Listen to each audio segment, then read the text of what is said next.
Forza 5 and Gran Turismo 6 are without a doubt the most anticipated racing games of 2013. Forza 5 is an exclusive on Xbox One, while Gran Turismo 6 is an exclusive on PS3. Let's do an in-depth comparison, comparing the two titles, and we'll find out which title best suits you. Earlier in the year, I was thinking Forza 5 was going to absolutely pummel its rival Gran Turismo, for getting onto the next-gen consoles early and having the graphical advantage. But after all the news about these games have come out, my thoughts have completely changed. These games were announced back in May 2013 and came along with trailers and screenshots.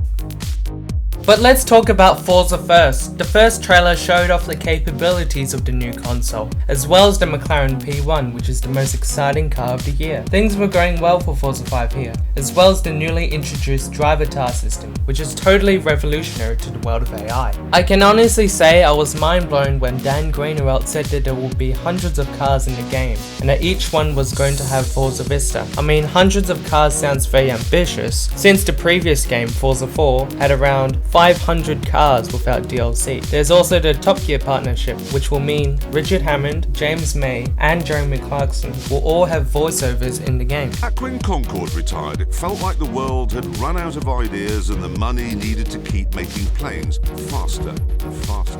However, it went downhill over the next couple of months for Forza 5. While people like me were expecting around 600 cars, the final list is only 200 cars, and with only about a dozen of them brand new to the Forza franchise. I have the link of the car list in the description for anyone interested. The track list is disappointing too. Despite having new tracks such as Bathurst, Spa and Prague, it's only 14 tracks, half of Forza 4. Also adding to the bad news, Nürburgring and Suzuka did not make it and will have to be paid DLC in the future. Also, the Fanatic wheels that people have paid hundreds of dollars for from Forza 4 will not work on Xbox One.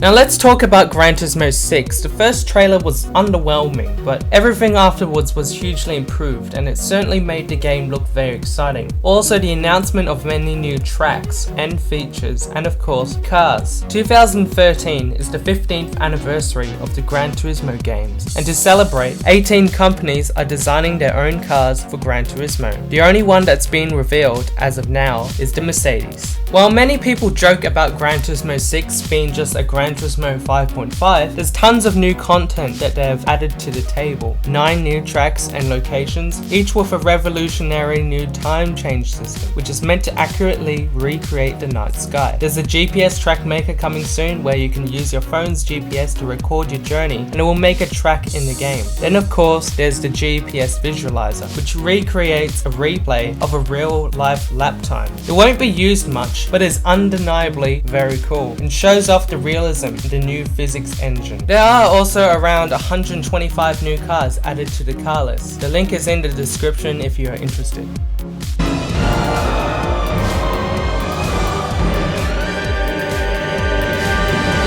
Standard cars are still present in GT6 and make up 800 of the cars in the game, and they will be improved from Gran Turismo 5, but the detail in the exterior and interior will still be lacking. Also, the graphics aren't that much improved. It looks like a refined version of Gran Turismo 5 rather than a totally new game. This is because it's still on PlayStation 3, which is as of now 7-year-old hardware. Also, many of the highlighted features such as the GPS track maker won't be available on the first day. Other things such as engine sounds will eventually get an update for them, but if you've seen any GT6 gameplay videos, the sound is terrible.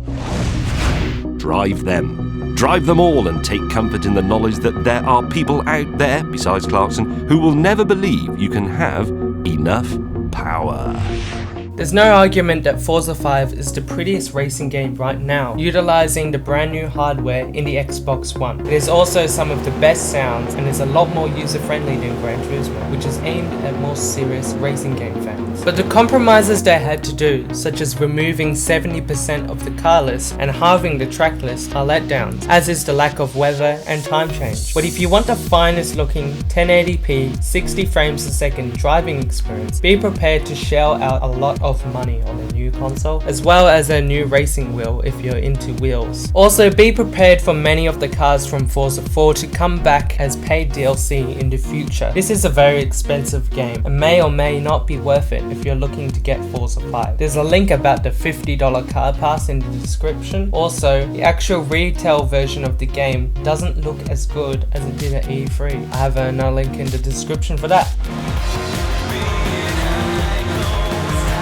Gran Turismo 6, despite being on very old hardware, offers more features and cars than Forza 5. There's so many new features and tracks in Gran Turismo 6. There's compatibility with nearly every steering wheel on the market, and many things such as the 18 Vision Gran Turismo cars and the GPS track maker will be completely free in the new feature. You also won't have to buy a new console or a new wheel just to play it. And this being PlayStation free, you won't have to pay for online either. The future is in the hands of those who know how to foresee it.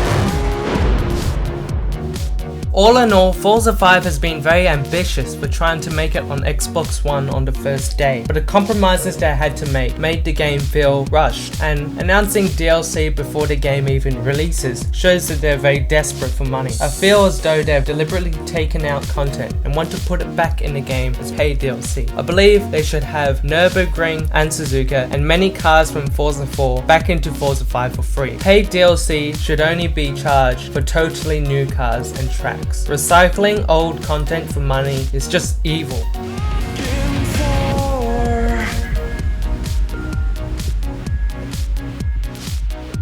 Gran Turismo 6, although it might look dated, there's so much new things to the series without sacrificing old content. I believe that they did the right thing in making it a PS3 game instead of a PS4 launch title. Otherwise it would have ended up like Forza 5 with lots of content lacking. I can say right now, Gran Turismo 6 is the winner, and the introduction of many innovative features is the reason why it wins. Forza 5, although a fantastic game, hasn't really shown much innovation from Forza 4, except the improved fidelity in the graphics. I wish Turn 10 delayed the game for a year and have a very big game with more content and tracks. It's just a shame to see so much of it go away for the sake of quality. What about the future of Gran Turismo? Well, hit the link in the description. You might be finding Gran Turismo 7 as early as Q4 2014 on PS4, as confirmed by Kazunori Yamauchi recently. And thanks for watching this video. Be sure to subscribe for more GT6 related videos.